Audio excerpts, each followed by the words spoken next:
রাসূলুল্লাহ সাল্লাল্লাহু আলাইহি সাল্লাম বলেছেন, পৃথিবী সৃষ্টির 50,000 বছর পূর্বে আল্লাহ সুবহানাহু ওয়া তাআলা পৃথিবীতে যা যা ঘটবে তার সকল কিছুর তাকদীর তিনি লিখে রেখেছেন। তো এই দুইটা ঘটনা এবং তাকদীরের প্রতি অগাধ আস্থা, এইটা আপনাকে কাজে দিবে কিসে? ঘরে বসে থাকার প্রতি উৎসাহিত করার জন্য না। ঘরে তো বসে থাকা যাবে না, কেননা আমি তো আগেই বলেছি যে পৃথিবীতে যা রিজিক ছড়িয়ে আছে তা কার দয়া? সব দয়া তো কাফের মুশরিকানে নিয়ে চলে গেল।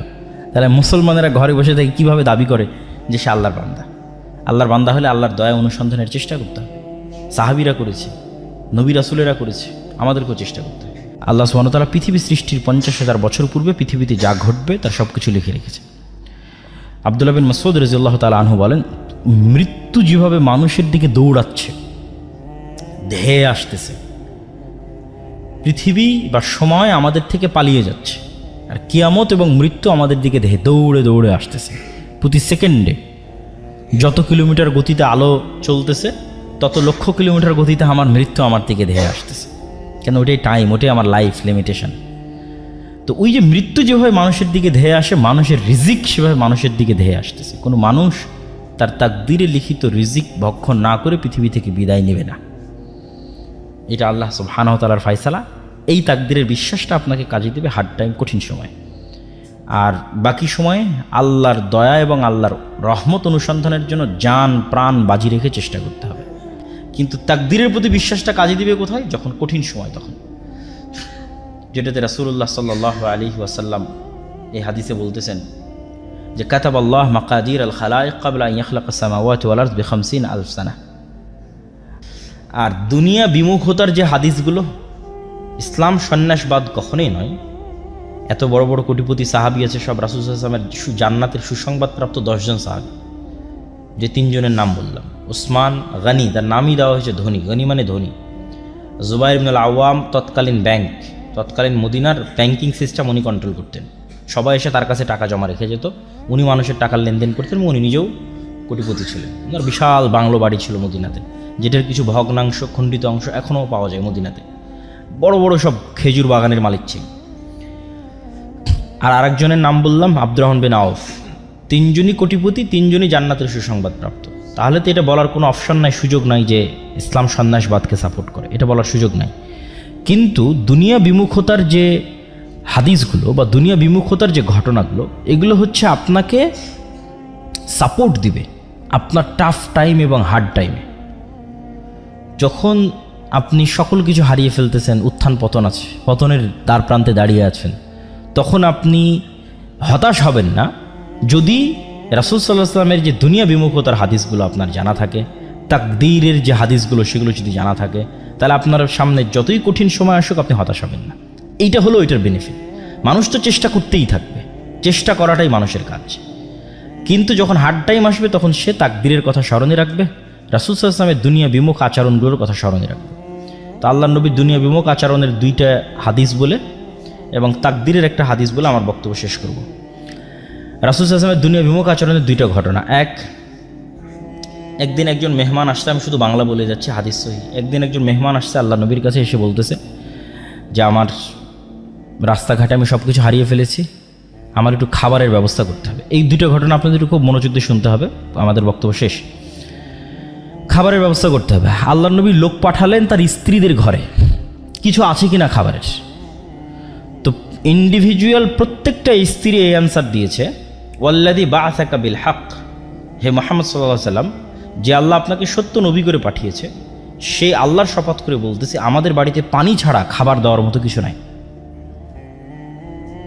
তো তিনি হচ্ছেন তৎকালীন বিশ্বের সর্বশ্রেষ্ঠ মানব, সকল যুগের সর্বশ্রেষ্ঠ মানব। তার বাড়িতে মেহমান এসেছে, মেহমানকে খাওয়াবেন, খাওয়ানোর মতো তার কোনো স্ত্রীর বাড়ি থেকে এ অ্যান্সার আসলো না যে এখানে একটা খেজুরের দানা আছে, তাকে খাবার হিসেবে দেওয়া যায়, বা আটা আছে সেটিতে রুটি তৈরি করে দেওয়া যায়, বা গোস্ত আছে দেওয়া যায়। সবাই বলেছে তাদের বাড়িতে শুধু পানি আছে, আর দেওয়ার মতো কিছু নেই। তো আল্লাহর নবী কি করবেন? তখন তিনি সালাতের পর সাহাবীদের বললেন, আচ্ছা কেউ কি আছো তোমরা আজকে একজন মেহমানের দায়িত্ব নিতে পারবা? তখন আবু তালহা বলতেছে রিস্ক নিয়ে, সেও আসলে ইন ডিটেলস জানে না, কিন্তু আল্লাহর নবীর এই অসহায় অবস্থা দেখে সে রিস্ক নিচ্ছে। আবু তালহা বলছে, আল্লাহর নবী ঠিক আছে, আমি আপনার মেহমানের দায়িত্ব নিচ্ছি। তো আবু তালহা কোনো প্রকার যাচাই বাছাই না করেই সে কিন্তু মেহমান কিনে বাড়িতে চলে গেছে। বাড়িতে গিয়ে স্ত্রীকে বলতেছে যে আচ্ছা আজকে তো আল্লাহর নবী আমাকে একটা কাজ চাপিয়ে দিয়েছে, একজন মেহমানের দায়িত্ব আমার উপর দিয়েছে, বাড়িতে কোনো খাবার আছে? তখন আবু তালহার স্ত্রী বলতেছে বাড়িতে তো বাচ্চাদের খাবার ছাড়া কোনো খাবার নেই, মানে ছোট 2-3টা বাচ্চা আছে, সেই 2-3টা বাচ্চাকে যে খাবার দিবে ওই খাবারটা ছাড়া কোনো খাবার নেই। তাহলে এখন করণীয় কি? তখন 2 স্বামী স্ত্রী মিলে পরামর্শ করেছে যে ঠিক আছে, এক কাজ করো, বাচ্চাদের খাবার না খাওয়াইয়েই ঘুম পাড়িয়ে দাও, বাচ্চাদের খাবার খাওয়ায়ও না, তাদেরকে না খাওয়াই ঘুম পাড়িয়ে দাও। আর মেহমানের সাথে তো মেজবানকে বসতেই হয়, মানে যাকে আপনি মেহমানদারি করাবেন আপনার বাড়িতে যদি তাকে আপনি না বসেন সে তো অকওয়ার্ড ফিল করবে, বিব্রত বোধ করবে। তাহলে আমরা যখন একসাথে মেহমানের সাথে খেতে বসবো তখন কৌশলে বাতিটা নিভিয়ে দেওয়া হবে, স্বামী স্ত্রীর প্ল্যান। কৌশলে যখন বাতি নিভিয়ে দেওয়া হবে তখন আমরা খাওয়ার অভিনয় করতে থাকবো, কিন্তু আসলে আমরা খাবো না। কেন? বাচ্চাদের খাবার অনেক অল্প স্বল্প খাবার, যদি আমরাও 2 জন বাতি জ্বালিয়ে সেটার সাথে অংশগ্রহণ করি তাহলে মেহমানের খাবার বলে আর কিছু বাকি থাকবে না। তাহলে বাচ্চাদের ঘুম পাড়িয়ে দেওয়া হলো এবং স্বামী স্ত্রী 2 জন বাতি নিভিয়ে খাবারের অভিনয় করলো আর মেহমান খাবার গ্রহণ করলো। পরের দিন রাসূলুল্লাহ সাল্লাল্লাহু আলাইহি ওয়াসাল্লাম বলতেছে, আবু তালহা তুমি কি করেছো? আল্লাহ তোমার উপর অনেক সন্তুষ্ট হয়েছে। তো কি করেছেন? তো এই ঘটনা। তো এটার থেকে আমাদের শিক্ষা কি? যে ওই যুগের যারা সর্বশ্রেষ্ঠ মানব তাদের এটি জীবন হিস্ট্রি এবং কালচার বলা হচ্ছে। সুতরাং আমি যদি আমার লাইফে এরকম কখনো কঠিন সময় ফেস করি তাহলে অবশ্যই তখনকার চাইতে খারাপ হবে না। তো ওই জন্য কনফিডেন্স রাখতে হবে। আরেকটা ঘটনা, যে 2টা ঘটনা বলতেছে, আরেকটা ঘটনা, একদিন রাসূল সাল্লাল্লাহু আলাইহি ওয়াসাল্লাম বাড়ি থেকে বের হয়েছে, এটা সহিহ হাদিসের ঘটনা, সঠিক ঘটনা। তো ভর দুপুরে বের হয়েছে, রাস্তার মধ্যে দেখেন আবু বকর রাদিয়াল্লাহু তাআলা আনহু বাড়ি থেকে বের হয়েছে। তো 2 জন পরস্পরকে জিজ্ঞেস করতেছে কেন এই ভর দুপুরে, আপনি তো জানেন সৌদির গরম কি ভয়ঙ্কর, ভর দুপুরে কেন বাড়ি থেকে বের হয়েছে? তো 2 জনই পরস্পরের কাছে জানাজানি হলো যে তারও বাড়িতে কোনো খাবার নাই, এই জন্য খাবারের অনুসন্ধানে বের হয়েছে। মুহাম্মদ সাল্লাল্লাহু আলাইহি ওয়াসাল্লামের বাড়িতেও কোনো খাবার নাই, উনি খাবারের অনুসন্ধানে বের হয়েছে যে কোথাও খাবারের ব্যবস্থা করা যায় কিনা। কিছু দূর হাঁটার পর দেখা যাচ্ছে ওমর রাদিয়াল্লাহু তাআলা আনহু রাস্তায়। আপনি কি জন্য বের হয়েছেন? ওনার বাড়িতেও কোনো খাবারের ব্যবস্থা নেই, উনিও খাবারের অনুসন্ধানে বের হয়েছে। অথচ এনারা পরবর্তীতে অর্ধ পৃথিবীর শাসক। তাহলে ক্ষুধার্ত অবস্থা থেকেও অর্ধ পৃথিবী জয় করা যায়, ঠিক আছে? যখন তাদের কাছে কিছু নাই, ক্ষুধার্ত অবস্থায় মানুষের বাড়ি বাড়ি খাবার খুঁজে বেড়াচ্ছে, সেখান থেকে তারা অর্ধ পৃথিবীর শাসক হয়েছে। তো তাদের মতো করুণ এবং কঠিন অবস্থা আমাকে এবং আপনাকে ফেস করতে হয়নি, হচ্ছে না, হয়তো হবেও না। সুতরাং বড় স্বপ্ন দেখতে সমস্যা কি? হাদিসটা শেষ করি, ঘটনাটা শেষ করি। 2 জন মিলে এক আনসারির বাড়িতে গেলেন। আনসারিরা যেহেতু আগে থেকেই তাদেরই জমি জায়গা, মদিনা মানে তাদের জমি জায়গা, তাদের বাগান, তাদের সব কিছু। এনারা তো আসছে মক্কা থেকে হেল্পলেস অবস্থায়। যদি মক্কায় থাকতো হয়তো এতটা করুণ অবস্থা হতো না, কেন মক্কায় তাদের জমি জায়গা আছে, তাদের বাড়ি ঘর আছে। তো প্লেস চেঞ্জ করলে অবশ্যই মানুষ এই প্রবলেমগুলো ফেস করে। তো আনসারি সাহাবী অত্যন্ত খুশি হয়েছে আজকে আল্লাহ নবী তার বাড়িতে আসছে। আমাদের গ্রামেও যেমন ভালো কোনো মেহমান যায় তখন কিন্তু বাড়ির আমাদের মায়েরা বড় মোরগ বা ভালো যে মুরগি থাকে সেটা কিন্তু জবাই করে, এটা টেন্ডেন্সি, কালচার। তো আনসারি সাহাবী আল্লাহ নবীকে দেখে তাড়াহুড়া করে খেজুরের পুরো থোকা পেড়ে আল্লাহ নবীর সামনে রেখে বলতেছে ওখানে কাঁচা আছে পাকা আছে খান। তাড়াতাড়ি বাড়ি থেকে ছুরি বের করে নিয়ে ছাগল জবাই করতে চলে গেছে, যে আজকে আল্লাহ নবী তার বাড়িতে আসছে, সে ছাগল জবাই করে রান্না করে খাওয়াবে। তো ছাগল জবাই হলো, রান্না হলো, খাওয়া দাওয়া হলো, খেজুর খাওয়ানো হলো, ছাগলের দুধ দেওয়া হলো, যত রকমের ব্যবস্থাপনা ছিল সবই করা হলো।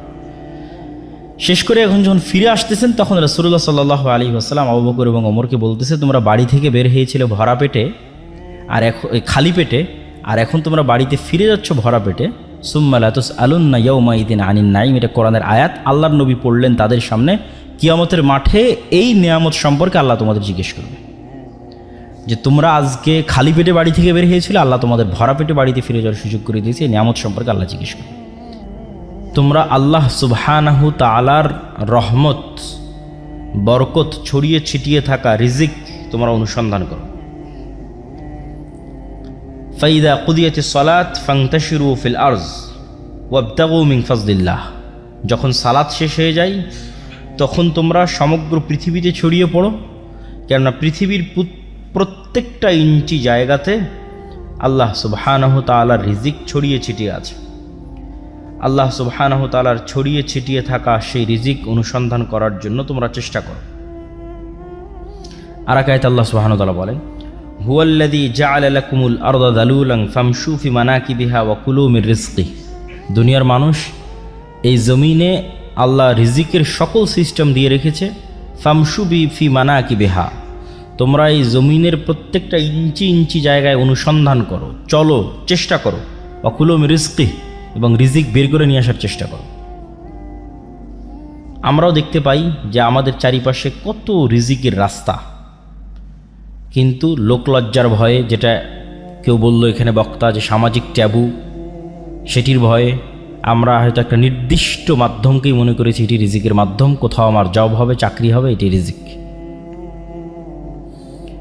তো আসলে রিজিকের মাধ্যম লিমিটেড নয়, মানুষ চেষ্টা করলে অবশ্যই রিজিক পাবে, এবং চেষ্টা করবে কোন নিয়াতে সেটিও আমরা তুলে ধরলাম আপনাদের সামনে, যে চেষ্টা করবে এই নিয়াতে যে পৃথিবীতে যত রিজিকের ব্যবস্থাপনা আছে এগুলো সব কার দয়া, কার রহমত?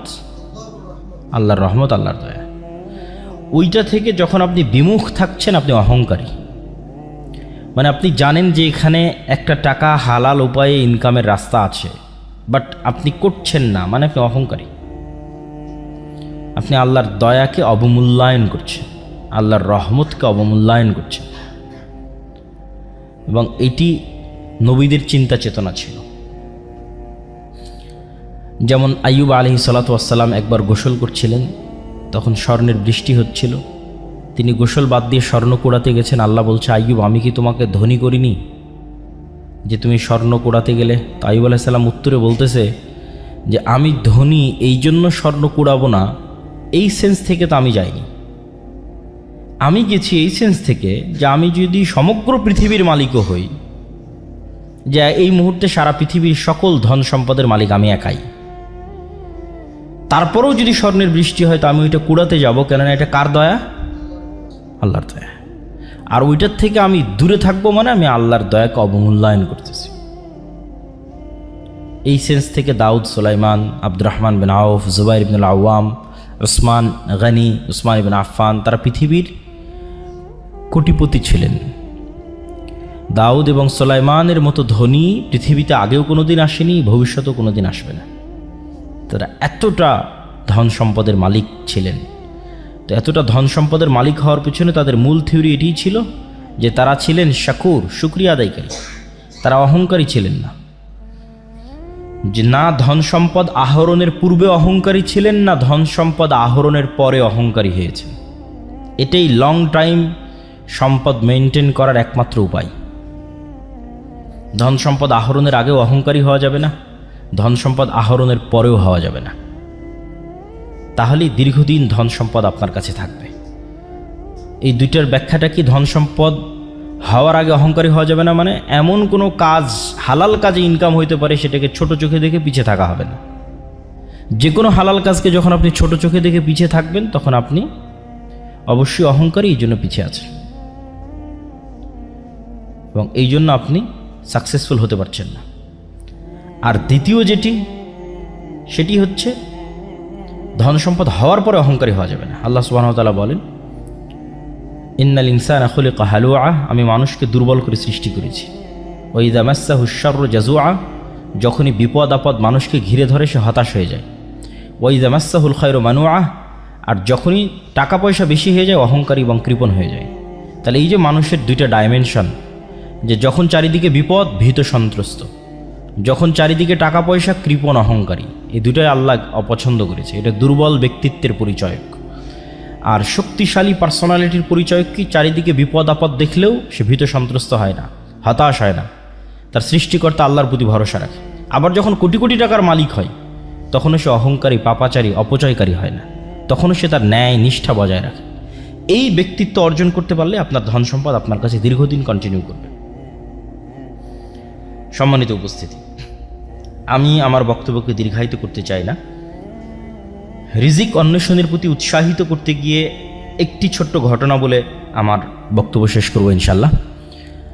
আব্দুর রহমান বিন আউফ যখন মক্কা থেকে হিজরত করেন, তখন অত্যন্ত খালি, জীর্ণ শীর্ণ, রিক্ত হস্তে মক্কা থেকে মদিনায় গেছেন। মদিনায় যাওয়ার পর তিনি এক আনসারি মানে সাহায্যকারী, ইনভেস্টর, বেশিরভাগ আনসারি ছিল ইনভেস্টর, আর বড় বড় ব্যবসায়ীরা সব ছিল মক্কা থেকে আসা। কেননা by default, by nature, by born মক্কার কুরাইশরা হচ্ছে বিজনেসম্যান, যেটা আপনারাও জানেন যে আমাদের নবীর স্ত্রী খাদিজা রাদিয়াল্লাহু তাআলা আনহা অনেক বড় বিজনেসম্যান। আল্লাহর নবী তার বিজনেসের দায়িত্ব পালন করেছে, তিনিও বিজনেস বোঝেন। ঠিক আছে, বদরের যুদ্ধ হলো কেন? আবু সুফিয়ানদের কন্টিনিউয়াস বিজনেস চলতো সিরিয়ার সাথে। ওই বিজনেস যে রুটটা ছিল, ওই রুটটা আল্লাহর নবী ব্লক করে দিয়েছিল। কেননা রাসূল সাল্লাল্লাহু আলাইহি ওয়াসাল্লামের সাথে আবু সুফিয়ানদের যে দ্বন্দ্ব ছিল, এটা শুধু ধর্মীয় দ্বন্দ্ব ছিল না। ঠিক আছে, এটার মধ্যে টাকা পয়সা সম্পৃক্ত ছিল, দুনিয়া সম্পৃক্ত ছিল, পাওয়ার সম্পৃক্ত ছিল। আপনারা অবশ্যই জানেন যে মক্কা হচ্ছে এইদিকে পশ্চিম, না পশ্চিম তো এইদিকে নাকি? মক্কা হচ্ছে এই পাশে আর মদিনা হচ্ছে এই পাশে, আর এখানে হচ্ছে সিরিয়া। তো মক্কায় হচ্ছে কুরাইশরা থাকে, তারা সমুদ্রের ধার দিয়ে, লোহিত সমুদ্রের ধার দিয়ে সিরিয়াতে বিজনেস করে। তো এই বিজনেস রুটে মধ্যে মদিনা। তো যখন মুহাম্মদ সাল্লাল্লাহু আলাইহি ওয়াসাল্লাম মক্কা থেকে হিজরত করে মদিনায় আসলেন, তখন তিনি বিজনেস রুট বন্ধ করে দিলেন। তো ওরা বিজনেস করবে কিভাবে? তখন তো যুদ্ধ অনিবার্য। এই জন্য কিন্তু বদর, উহুদ থেকে বাকি যে যুদ্ধগুলো হয়েছে, এই যুদ্ধগুলো এই কারণে যে মদিনা যত বেশি পাওয়ারফুল হবে, মক্কার ব্যবসা তত সংকীর্ণ হয়ে যাবে। কেন? ব্যবসায় চলতো সিরিয়ার সাথে। তো এরা by nature, by default business করা জানতো। তো ওরা যখন ওখান থেকে মদিনায় আসছে, তখন মদিনার মানুষেরা টাকা পয়সা দিয়ে ইনভেস্ট করেছে। ঠিক আছে, তোমরা বিজনেস করো। আব্দুর রহমান বিন আউফকে বিজনেস করার টাকা দিয়েছে, জুবাইর ইবনে আওয়ামকে বিজনেস করার টাকা দিয়েছে, ওসমান ইবনে আফফানকে বিজনেস করার টাকা দিয়ে। এরা তো মক্কা থেকে পালিয়ে এসেছে, সবাই বড় বড় সাহাবী। কিন্তু এই প্রত্যেকটা বড় বড় সাহাবী অতি শর্ট টাইমে কোটিপতি হয়ে গেছে। তো আব্দুর রহমান বিন আউফ বললেন যে আমি তো উটের ব্যবসা বুঝি, আমাকে কিছু উট দাও, আমি আজকে থেকে বাজারে উটের বিজনেস শুরু করব। তো বাজারে যখন উটের বিজনেস শুরু করলেন, উনি একটা মূলনীতি মেনটেন করতেন। উট বিক্রি করার আগে বিভিন্ন অঞ্চল থেকে মানুষজন আসতো উটের বাজারে, উটের হাটে উট উঠতো। যেমন আমাদের অঞ্চলে কুরবানির সময় গরুর হাট হয়, গরুর হাটে উট উঠতেছে। তো উনি উটের খুঁটিনাটি সম্পর্কে খুব অভিজ্ঞ ছিলেন। উটের নেচার, স্বভাব, উটের খাওয়া, উটের ফুড সিস্টেম, ঠিক আছে, উটের আবাস বসবাস, উটের কালার, রং, শক্তি, সামর্থ্য, জীবন প্রণালী, বংশধারা, এভরিথিং সম্পর্কে খুব জানতেন। তো যে বিষয়ে মানুষ বিজনেস করুক, ওই বিষয়ে নলেজ না থাকলে তো আসলে সে বিজনেস করতে পারবে না। তো যেহেতু উনি উট বিষয়ে সবচেয়ে পারদর্শী, এই জন্য উনি উটের ব্যবসায় হাত দিলেন। উটের ব্যবসায় যখন হাত দিলেন, তখন একটা মূলনীতি ছিল ওনার, সেটা হচ্ছে হাইয়েস্ট সেল, লোয়েস্ট লাভ। ঠিক আছে, এবং এটা ছিল ওনার সবচেয়ে বড় পলিসি, যেই পলিসি দিয়ে উনি মানুষের বিশ্বাসযোগ্যতা অর্জন করেছে এবং ধনী হয়ে গেছে, কোটি কোটি টাকার মালিক ছিলেন।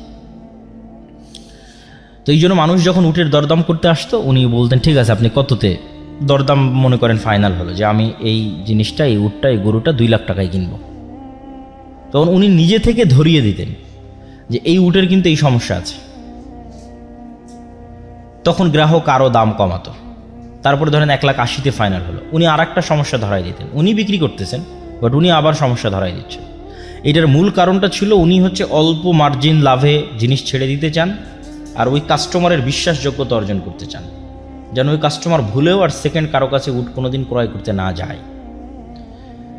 তো ওনার প্ল্যান এটাই যে আমি যদি একটা পণ্য বিক্রি করে 500 টাকা লাভ করি, আর সেই জায়গায় যদি আমি 1000টা পণ্য বিক্রি করতে পারি 1 টাকা করে লাভ করি, তাহলে 1000টা পণ্য বিক্রি করলাম 1 টাকা করে লাভ করলাম, লাভ হলো 1000 টাকা। একটা পণ্য বিক্রি করলাম, একটা পণ্যতেই 500 টাকা লাভ করলাম, মানুষের বিশ্বাসযোগ্যতা অর্জন করতে পারলাম না। কোনোদিন মানুষ আশেপাশের বাজার তদন্ত করে আমার রেটটা যদি বেশি মনে হয় বা আমার কোনো ফলস ধরা পড়ে, সে আমার কাছে দ্বিতীয়বার আসবে না। তো দ্বিতীয়বার আমি কাস্টমারটাকে হারিয়ে ফেললাম। একবারের বেশি লাভ করতে গিয়ে আমার লং টাইম বিজনেসের যে ধারা, সেটি ধ্বংস হয়ে গেল।